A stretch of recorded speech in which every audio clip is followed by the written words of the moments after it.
श्री सद्गुरुदेव भगवान की जय। मानस बोध भाग 1 उपदेश 9, जिसका शीर्षक है सत्य सिद्धांत और योग साधना। ओम तत्सत आत्मने नमः। अध्यात्म साधना का सही रास्ता मिल जाने पर बाहर के भेदभाव नहीं रह जाते। भेद है ही नहीं। जो नाथ ले काम क्रोध आदि को वह नाथ है, और जो काया को वीर बना ले, काम क्रोध आदि को जीत ले, वह कबीर है। तो ये महात्माओं के संप्रदाय सब एक ही हैं। अब समझ में आ गया होगा कि जो मुनि है वही ऋषि है, जो त्यागी है वही बैरागी है, वही नाथ है, जो नाथ है वही ब्राह्मण है, और जो ब्राह्मण है वही विप्र है। इसलिए इनमें कोई अंतर नहीं है। ये डिग्रियां हैं। ईश्वर को जो पा जाता है, ईश्वर को जो समझ लेता है, ईश्वरमय बुद्धि जब हो जाती है, उसके लिए ये अंतर जगत से उसके मायने हो जाते हैं। उसके अंतर जगत से वह चीज़ दिखाई पड़ने लगी तो उसी का वह नामकरण हो गया। अब इसको ठीक से समझना है तो देखिए, शुरू में जब हमारे ऋषि मुनि थे, सारा समाज उन्हीं के अनुसार चलना चाहता था, उन्हीं की मान्यता थी। उस समय की पद्धति आज नहीं है। उस समय उनके आश्रम में शुरू में जो आता था वह क्षुद्र या शूद्र कहलाता था, छोटा कहलाता था, और जब रहते रहते कुछ जान गया तो वैश्य कहलाता था। अंतःकरण में जो हानि लाभ अर्थात सजातीय विजातीय को बढ़ाना घटाना, यह व्यापार जो समझ जाए तो फिर वैश्य हो जाता है। और फिर जब कुछ दिन और महापुरुष की सेवा में रहता है तो फिर क्षत्रिय हो जाता है। क्षत्रिय के लक्षण यह है कि वह अपने अंतःकरण का अच्छी तरह से विभाजन कर लेता है, सजातीय विजातीय को समझ लेता है। एक ओर काम क्रोध लोभ मोह मद मत्सर अभिमान कपट ईर्ष्या द्वेष तृष्णा आदि का दल है, और दूसरी ओर ज्ञान विवेक वैराग्य सत्य क्षमा संतोष दया आदि का दल खड़ा करके दोनों में संघर्ष करा के विजातियों पर विजय पा लेता है। तब फिर वह ब्रह्म की प्राप्ति कर लेता है और ब्राह्मण हो जाता है।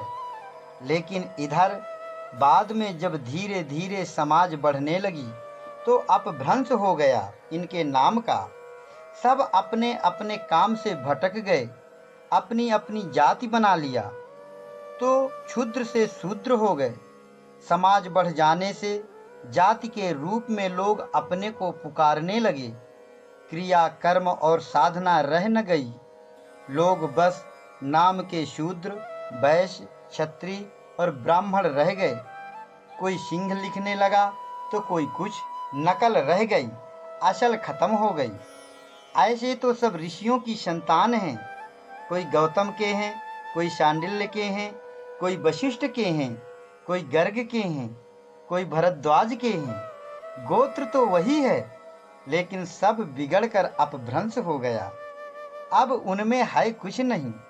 ना तो विप्र है, जो विप्र के लक्षण होते हैं वो है नहीं, ना तो ब्राह्मण है, ब्रह्म उसके अंदर प्रादुर्भूत होकर विराजमान हो, ऐसा भी नहीं है। तो केवल नाम भर के हैं। कुछ काल बाद फिर कुछ समाज सुधारकों ने इसका तरीका निकाला। संन्यास एक मार्ग निकाला, वैराग्य का मार्ग निकाला, उदासीन मार्ग निकाला, ऐसे कुछ मार्ग निकाले। इतिहास हमें बताता है कि ऐसे समाज सुधारक हुए हैं। पुराना तरीका तो अपभ्रंश हो चुका था। अब जो साधना करते ही नहीं, ब्रह्म से मतलब नहीं रखते, वे भी ब्राह्मण कहे जाने लगे। जो संघर्ष की क्रिया जानते ही नहीं, घर में बैठे हैं, वे भी क्षत्रिय कहे जाने लगे। तो फिर कुछ मनीषियों ने नए सिरे से साधकों का वर्गीकरण किया, जिनमें कुछ शैव हैं, कुछ वैष्णव बैरागी हुए। ऐसे फिर हुआ क्या कि इसमें हजारों किस्म के संप्रदाय खड़े हो गए। राम उपासक अनेक संप्रदाय हो गए, देवी के उपासक अनेक हो गए, शिव के उपासकों के अनेक संप्रदाय हो गए, कृष्ण के उपासकों के अनेक संप्रदाय हो गए। तब फिर ब्रह्म शब्द को हटाकर संन्यास शब्द कर दिया गया। संन्यास जिसने कर लिया, संसार का त्याग कर लिया, तो मानो ठीक हो गया। संसार कहते हैं जो संसरण करता है, जो चलता है, चलायमान है। जो चले उसका नाम है संसार। दुनिया जो दो से बनी है, दो कौन? वे दो जो एक दूसरे के अपोजिट विलोम हैं। जैसे दिन रात, हंसी रुलाई, सुख दुख, ये दोनों एक साथ नहीं मिलते। इसलिए जिसमें ये दोनों रहते हैं उसका नाम है दुनिया। लेकिन दुनिया में सब लोग सुख चाहते हैं, दुख कोई चाहता नहीं है। और सुख बगैर दुख के हो नहीं सकता। सुख का पूरक है दुख, दुख का पूरक है सुख। रात दिन को पैदा करती है और दिन रात को पैदा करता है। तो अगर यह युक्ति मिल जाए, यह समझ में आ जाए, तो हम भ्रम से दूर हो सकते हैं। प्रकृति की नियमावली समझ में आ सकती है कि यह क्या चीज है, यह कैसे सर्कुलेशन कर रही है। यह सर्कुलेशन ऑटोमेटिक है, स्वाभाविक है। जो चीज स्वाभाविक होती है वह किसी के दिल दिमाग की बात, इच्छा की बात नहीं रह जाती, वह प्रवृत्ति हो जाती है। इसलिए न तुम ब्राह्मण के पीछे पड़ो, न क्षत्रिय के पीछे पड़ो, न वैश्य के पीछे पड़ो, न शूद्र के पीछे पड़ो। तुम केवल भगवान के पीछे पड़ो। अगर तुम्हें पता लगाना है तो, और दूसरा कोई रास्ता नहीं है। अगर तुम भगवान को छोड़कर दूसरी तरफ जाओगे तो मारे जाओगे। तुम्हारा कोई आता पता नहीं रह जाएगा। एक ही रास्ता है। तुम्हें किसी चीज की जानकारी करनी है तो ईश्वर के पीछे लगो। उसमें चाहे कितनी भी कीमत चुकानी पड़े, चाहे कितनी भी परेशानी उठानी पड़े, चाहे कितनी भी मेहनत करनी पड़े, लेकिन उसके पीछे लगो। वह तुम्हें हर चीज बता सकता है। वह एक ऐसा तत्व है जो पहले भी था, अब भी है, आगे भी रहेगा। वह काल करके बाधित नहीं होता, वह देश करके बाधित नहीं होता। उसी का नाम है परमात्मा। इसलिए जो हमने बताया था कि समुद्र से पानी बादल बनकर उठा और यहाँ वहाँ बरस जाता है, फिर इकट्ठा होकर नाली बना लेता है, नाली से नाला, नाला से नदी और फिर समुद्र में पहुँच जाता है। वैसे ही हम लोग भी अंशभूत के समान हैं। इसलिए मनुष्य मात्र का धर्म है कि अपने अंशी परमात्मा से मिले। हम उसके अंश हैं, परमात्मा हमारा अंशी है। उससे हमें मिलना ही है, चाहे कितनी भी परेशानी आवे। दिक्कत जब मिले तो दिक्कत को आराम मान ले, क्योंकि तमाम परीक्षा होगी। इसलिए तमाम कहानी कुछ बताती है। एक मजनू था, एक कोई लैला थी, एक शीरी थी, एक फरहाद था। यह कहानी सुनी होगी। इस कहानी से हमें कुछ लेना देना नहीं है, लेकिन अपना मतलब निकालना चाहिए। मजनू यह मन है, लैला वह लगन है जो परमात्मा के लिए हृदय में जागृत होगी। लेकिन यह लगन अटूट होनी चाहिए। जितनी तीव्र लगन होगी उतनी ज़्यादा प्रगति होगी, उतना ज़्यादा फायदा होगा। लैला एक राजा की लड़की थी। किसी जतन से देख लिया मजनू ने। देखकर वह पागल हो गया। बस एक ही धुन लग गई, लैली लैली। न खाए न पिए। अब चारों तरफ हल्ला हो गया। लोगों ने बादशाह को बताया कि आपकी लड़की की बदनामी हो रही है चारों ओर। यह कुंजड़े का लड़का उसके पीछे पागल हो रहा है। तो राजा ने कहा, पकड़कर मार दो, गोली उसे मार दो।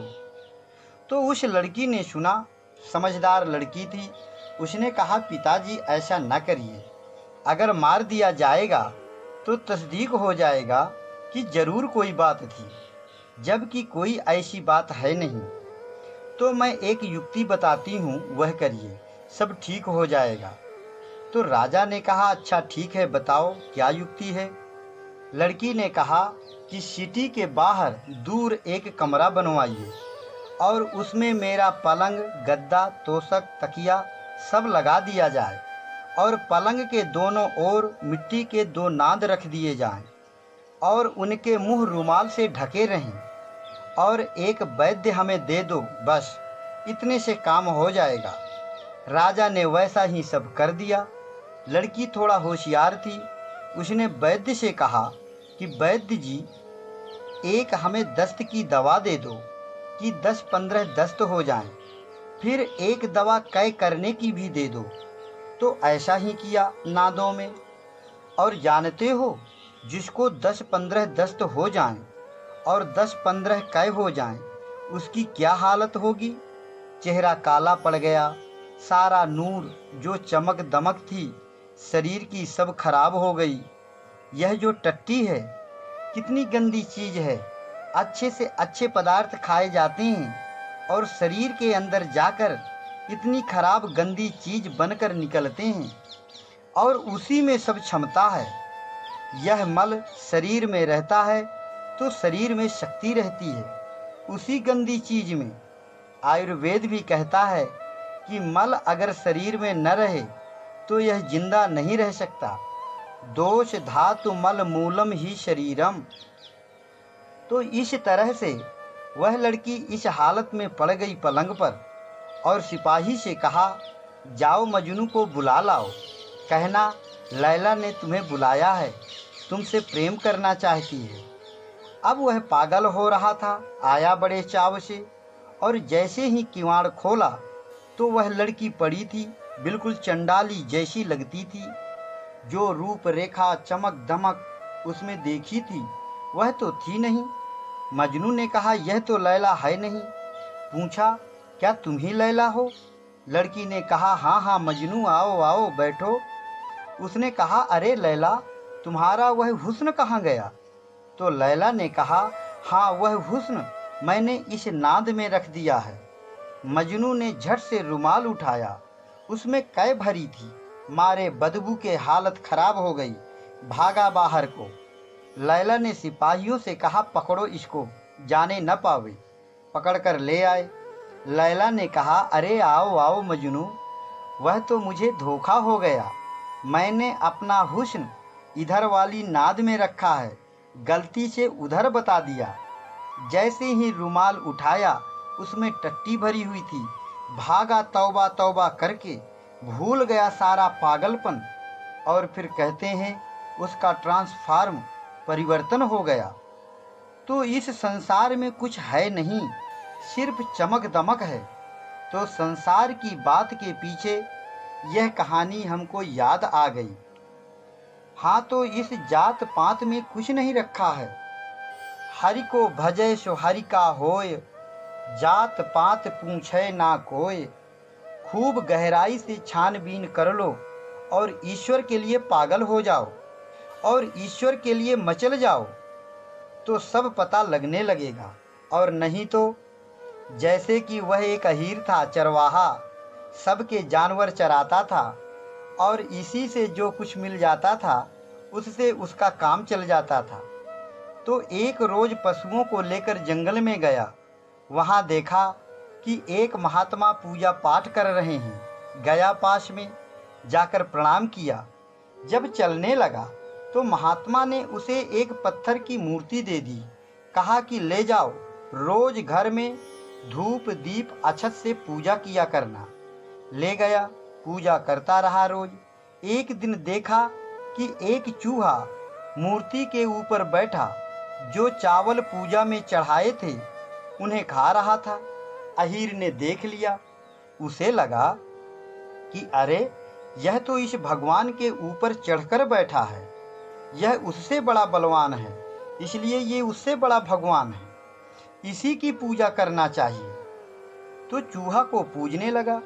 एक दिन देखा कि बिल्ली चूहे को भगाए है, तो उसने सोचा यह तो उससे भी बड़ा भगवान है, बड़ी गलती हुई, मुझे इसी की पूजा करनी चाहिए।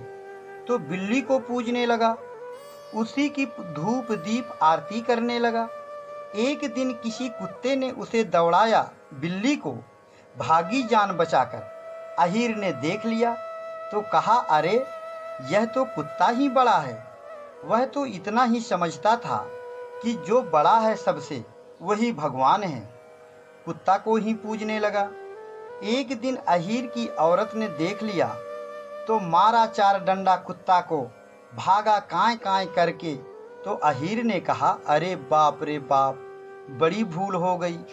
यह कुत्ता भगवान नहीं, यह तो मेरी घरवाली ही भगवान है। उसी की पूजा कुछ दिन चली। एक दिन कुछ गलती किया औरतिया ने, तो मारा 4 डंडा अहीर ने। तो समझा, अरे यह तो बड़ी भूल में थे हम, भगवान तो हम ही हैं। तो देखिए, यह तो एक कहानी है, यह तो एक समझाने का माध्यम है। मनुष्य घूमते घूमते वहां आता है जहां उसका ठिकाना है। हाँ, कमजोरी है, भरभटाना पड़ेगा। अगर समझ काम नहीं करती तो इतने देवताओं की उपासना करनी ही पड़ेगी, और अगर कर गई समझ काम तो डायरेक्ट एडमिशन, सीधा प्रवेश होगा। इस तरीके से ऐसी यह लाइन है, रास्ता है। इसलिए ईश्वर का रास्ता पकड़ो, ईश्वर की ओर चलो और फोर्स के साथ चलो। फोर्स का मतलब यह नहीं है कि तुम फौज लेकर किसी से झगड़ा करो। फोर्स का मतलब है कि भजन में तेजी लाओ, नाम में तेजी लाओ, साधना में तेजी लाओ और नियम से करो। यह नहीं कि नियम टूट जाए। और इसके साथ साथ जो संसारिक विषयों की तरफ मन दौड़ता है उसको रोको। एक तरफ भजन करना है और एक तरफ जो माया की तरफ हमारा विचार, हमारा मन दौड़ जाता है उसे रोकना है। एक मन को दमन करना है, मन को ईश्वर में लगाना है। बस 2 काम हैं। अनेक महापुरुषों ने इसके तरीके बताए हैं। तो जो जैसा साधक हो उसको वैसा तरीका ग्रहण कर लेना चाहिए और उसमें फिर तीव्रता लाना चाहिए। समझकर ठीक से चले तो मेरे विचार से तो रद्दी से रद्दी साधक भी प्रगति कर सकता है, अनपढ़ भी कर सकता है, पढ़ा हो वह भी कर सकता है, सुजात हो वह भी कर सकता है, अच्छी जात का ना हो वह भी कर सकता है, सब कर सकते हैं। ईश्वर के 2 रूप होते हैं, एक होता है निरवयव, एक होता है सावयव। निरवयव निर्गुण, शुद्ध बुद्ध, अलख, अजन्मा, अविनाशी, एक रस स्वरूप है। सावयव जो सगुण लीला करता है, जो निर्गुण परमात्मा का स्वरूप है, उसका ट्रांसफार्म होता नहीं, उसकी शक्ति च्युत होती नहीं, नीचे नहीं आती। पंचवटी में सीता के दोनों रूप देख सकते हैं। तो मूल शक्ति वह रही जो अग्नि में प्रवेश कर गई, और यह लीला बनावटी रहती है। तो भगवान भी टिट फॉर टैट, जैसे को तैसा बनाकर बनावटी लीला करता है। काम क्रोध सब असत्य है, संसार असत्य है, तो बनावटी से बनावटी को मारकर सही को ले लिया, यह एक तरीका है। तो एक स्वरूप है निर्गुण जो सर्वत्र एक सा रहता है, अव्यक्त रहता है। एक स्वरूप है सगुण जो लीलाधर है अपने भक्तों के लिए। तो यह संसार झूठा है, तो ऐसे यह बनावटी स्वरूप बना बना कर लीला करता है। तो यह जो बनावटी सीता है उसको लेकर करता है, और वह जो सीता थी अग्नि में प्रवेश कर गई, वह आह्लादनी शक्ति है जानकी। जो निर्गुण ब्रह्म की शक्ति है वह कभी च्युत नहीं होती, सदैव एक रस रहती है, हमेशा एक रूप में रहती है। इस तरह से गोस्वामी जी ने यह बताया है कि राम ब्रह्म है और उसे इस प्रसंग से सिद्ध कर दिया है। और हायर लेवल में जैसे विष्णु का अवतार है, यह एकांगी अवतार है और उसमें सब हो सकता है। शक्ति का अपहरण हो सकता है, परेशानी आ सकती है और भी बातें आ सकती हैं। अब जैसे भूत खड़ा हो जाए तो यह राइफल काम नहीं करेगी, या फिर साक्षात डाकू आ जाए तो भूत वाले मंत्र तंत्र काम नहीं करेंगे। तो जैसे को तैसा होना चाहिए। अगर भूत मिल जाए तो मंत्र तंत्र से काम लेना होगा। इस तरीके से जो बाहरी लीला है उसमें झूठी ताकत को बढ़ाकर परमात्मा अपनी जगह स्थित है। इसलिए कहा जाता है कि परमात्मा कुछ नहीं करता। परमात्मा न कुछ करता है, न बोलता है, न बताता है, न चलता है, न फिरता है, एक रस है। न ध्यानम न ज्ञानम न जोगम न भोगम चिदानंद रूपम शिवोहम शिवोहम। बस एक रस है। और नहीं ऐसे तो परमात्मा के अनेक रूप हैं। हम पहले कह चुके हैं कि स्थूल का अलग है, सूक्ष्म का अलग है, कारण का अलग है। ये लक्ष्मी वगैरह उसी परमात्मा की शक्तियां हैं जो अलग अलग अपनी अपनी जगह काम करती हैं। लेकिन वो माइक क्षेत्र की बातें हैं, ये ईश्वरीय क्षेत्र की बातें हैं। माइक क्षेत्र में कभी ईश्वर नहीं आता और न माया ईश्वरीय क्षेत्र में प्रवेश करती। और ईश्वर माया में ओतप्रोत है और माया ईश्वर क्षेत्र में ओतप्रोत है। यह भी एक ढंग से ठीक है। और न माया है न ईश्वर है, यह भी ठीक है। और माया भी है, ईश्वर भी है, यह भी ठीक है। जो अनिर्वचनीय होता है उसमें तुम जो भी सिद्ध करो वह सिद्ध हो जाता है। इसलिए पंचवटी का जो प्रकरण है वह शुद्ध परब्रह्म राम की जो शक्ति है उसको बताने के लिए लिखा गया है। बड़े व्यास परेशान हैं, अनेकों अर्थ करते हैं, लेकिन इस निश्चय पर नहीं पहुंच पाते कि हम यह सही कह रहे हैं या नहीं। तो यह अनिश्चितता समाज के हर आदमी में बनी हुई है। कोई ऐसा आदमी नहीं है जिसको निश्चितता आ जाए, आ गई हो। क्यों अनिश्चितता बनी हुई है? इसलिए कि लिखने वालों ने इन कथाओं में अपनी आंतरिक अनुभूतियों को बाहर समाज की शैली में ढाल कर लिखा है। पदुम 18 यूथप बंदर, 18 पदुम बटालियन। एक बटालियन के लिए 100-150 किलोमीटर लंबी, 100-125 किलोमीटर चौड़ी जगह होनी चाहिए। लंका में वहां इतनी बड़ी संख्या में कैसे आ पाएंगे? तो यह बात ठीक नहीं लगती। रामचरितमानस में ऐसी बातें भरी पड़ी हैं जिनका समाधान लोग खोजते ही नहीं खोज पाते, इसलिए अनिश्चय में बने रहते हैं। कहने वाले भी सुनने वाले भी विचार करते नहीं, भावना के स्तर पर लेते हैं। निश्चितता आ नहीं पाती, इसलिए कि यह सब जहां बैठाया जाना चाहिए उसे तो लोग समझते नहीं। कहने वाला था जो, वह तो अंतर जगत का भ्रमण करने वाला था, वाह जगत का आदमी था नहीं। और हम लोग उठाकर ले गए उसे दूसरे जगत में। यह बात है दूसरे जगत की, उसके मापदंड दूसरे होते हैं और हमारे वाह जगत के मापदंड हमारे अपने हैं। हमने तुमसे बताया कि अगर अंतर जगत में तुम्हारा 1 पैसा कर्जा माया का बकाया है तो समझो बाहर जगत में 1 लाख रुपया हो गया। मुद्रा में कितना अंतर हो गया। तो इस तरह यह अंदर वाला समाज दूसरे ढंग से चलता है। राक्षसों को किसी ने देखा तो है नहीं। रावण कैसा था, कुंभकर्ण कैसा था, मेघनाद कैसा था, देवता कैसे थे, इंद्र कैसा था, वरुण कैसा था, ये सब कल्पना से बनाए गए हैं। जिसने देखा उसने कहा नहीं और जिसने देखा नहीं उसने कहा, तो तालमेल नहीं बैठता। इसलिए या निशा सर्वभूतानाम तस्याम जागृति संयमी। जिसमें यह संसार सोता है उसमें संयमी जागता है। जैसा हम देखते हैं यह ऐसा है नहीं, जैसा हम देखते हैं वैसा विचार काल में नहीं है यह संसार। विचार काल में यह दूसरे ढंग का है। तो फिर या तो हम बदलें तो उसको प्राप्त करें, या तो वह बदले तो हमको प्राप्त हो। इस तरीके से इसमें बहुत अंतर है। तो जो समाज है राक्षसों की और बंदरों की, या दानवों की और देवों की, वह संकल्पों में उठती है।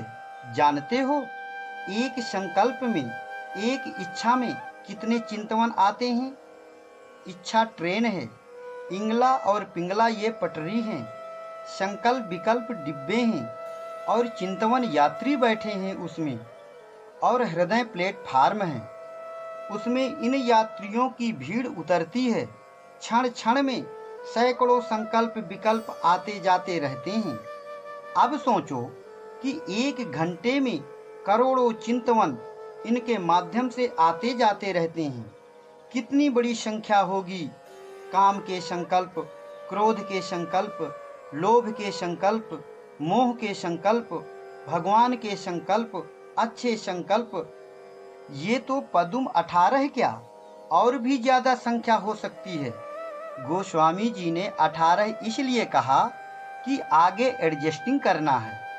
5 ज्ञानेंद्रियां, 5 कर्मेंद्रियां, 4 वाणियां और 4 अंतःकरण, ये 18 होते हैं। इनमें देव और दानव संघर्ष करते रहते हैं। 18 अध्याय है गीता में। गी नाम इंद्रियों का त्याग हो जाए विषयों से तो गीता समझ में आती है। तो ये 18 जो तत्व हैं, इनमें एक एक अध्याय, 18 अध्याय की ज्ञान गीता सद्गुरु बताते हैं। इसी प्रकार भागवत में 18,000 श्लोक हैं। ऐसे 18 और भी बहुत हैं। ये 18 तत्व हैं।